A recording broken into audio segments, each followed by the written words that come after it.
Hello, dear friends. How are you? I hope you all would be fine. Today, in this video, I would be telling you something about punctuation. जय हिंद, जय भारत दोस्तों। आप सभी का स्वागत है मेरे YouTube चैनल पर। आज इस वीडियो में मैं आपको बताऊंगा कुछ पंक्चुएशन के बारे में। So, let's start. In punctuation, one of the important thing is apostrophe. An apostrophe is used with an S to show that something belongs to someone. With singular and collective nouns, we place the apostrophe before the S. Example, the tail of the dog. It can be written as the dog's tail. This sentence shows that the tail is of dog. Apostrophe S is also used with an S to show relationship between two things. Example, the speech given by the teacher. It can be written as the teacher's speech. Punctuation में सबसे पहले apostrophe की हम बात करते हैं। Apostrophe को S के साथ इस्तेमाल किया जाता है और अपोस्ट्रोफी एस दिखाता है कि कुछ चीज किसी की है। सिंगुलर और कलेक्टिव नाउन के साथ अपोस्ट्रोफी एस के पहले लगाई जाती है। जैसे the tail of the dog को हम लिख सकते हैं the dog's tail. Apostrophe S किन्हीं दो चीजों के बारे में रिलेशनशिप भी दर्शाता है। जैसे the speech given by the teacher, इसको हम लिख सकते हैं द टीचर्स स्पीच। इससे समझ में आता है कि स्पीच टीचर की थी। सिमिलरली, अगर मैं इस स्केच पेन की बात करूं तो मैं लिख सकता हूं this is Vishal's sketch pen. इसका मतलब ये स्केच पेन विशाल का है। With plural nouns that end with s, apostrophe is placed after the S. Example, the shoes worn by the boys.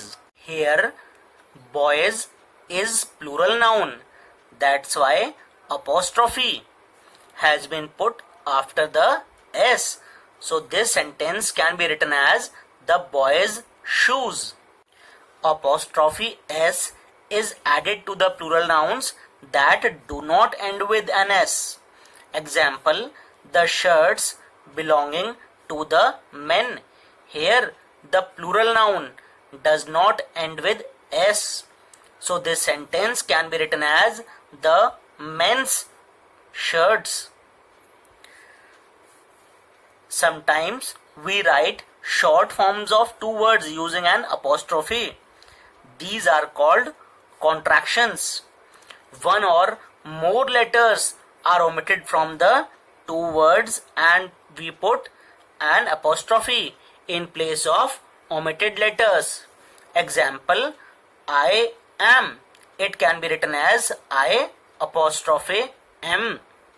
Similarly, he will. It can be written as he apostrophe double L. जो plural nouns S से and होते हैं, apostrophe उन शब्दों में या उन nouns में एस के बाद लगाया जाता है। जैसे द बॉयज शूज, यहां पर अपोस्ट्रोफी एस के बाद लगाई हुई है क्योंकि शूज जो हैं वो बहुत सारे बॉयज के हैं। जबकि अगर कोई प्लूरल नाउन एस से एंड नहीं हो रहा होता, वहां पर अपोस्ट्रोफी एस को पीछे प्लूरल नाउन के जोड़ दिया जाता है। जैसे the men's shirt, MEN, men already plural noun है, इसमें अपॉस्ट्रोफी एस पीछे जोड़ दिया गया है। साथ में एक खास चीज आती है, वो आती है कॉन्ट्रैक्शंस। कॉन्ट्रैक्शंस मतलब होते हैं short form of two words, यानी कि दो शब्दों के शॉर्ट फॉर्म, जो कि हम लिखते हैं अपॉस्ट्रोफी की मदद से। जब हम कोई भी शॉर्ट फॉर्म में लिखते हैं वर्ड अपॉस्ट्रोफी की हेल्प से, तो एक या एक से ज्यादा लेटर्स को हम हटा देते हैं और उनकी जगह अपॉस्ट्रोफी लगा दिया जाता है। जैसे आई एम को हम आई अपॉस्ट्रोफी एम लिखते हैं। सिमिलरली ही विल को ही अपॉस्ट्रोफी डबल एल लिखते हैं। Next thing in punctuation is comma. A comma is used to separate words in a list.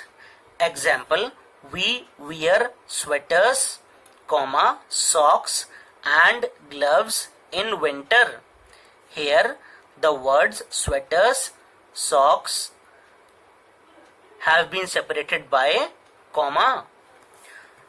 A comma is also used to show a pause or a break between parts of a sentence.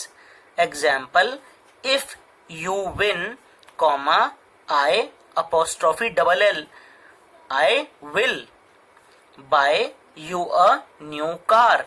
Here comma has been put after win. This comma gives a break between parts of a sentence, and those parts are if you win and the second part is I will buy you a new car. A comma is also used after introductory words such as yes and no. Example, yes, I will wait.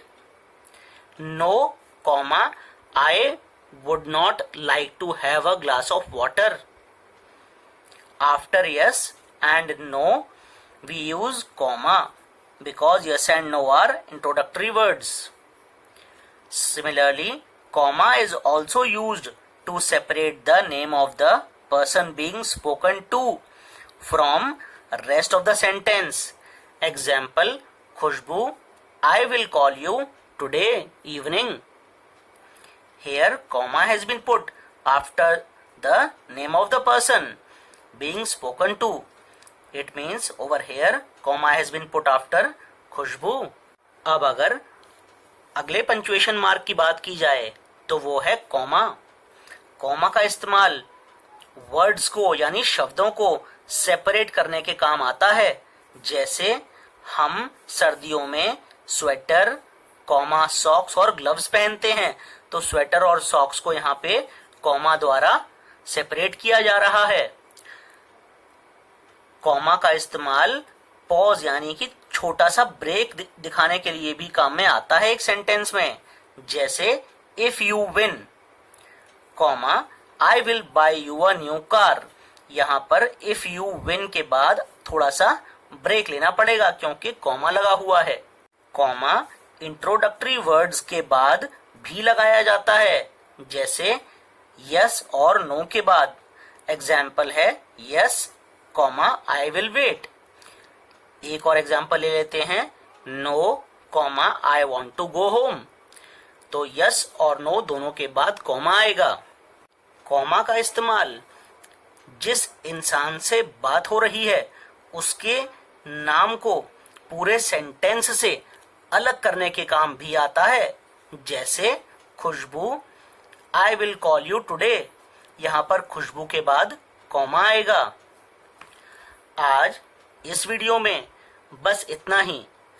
अगले video में मैं लेकर आऊंगा sentence के बारे में और उसके बाद प्रेपोजिशंस के बारे में। तब तक मेरे चैनल पर और भी बहुत सारे वीडियोस हैं, उनको आप लोग देखते रहिए। जय हिंद, जय भारत।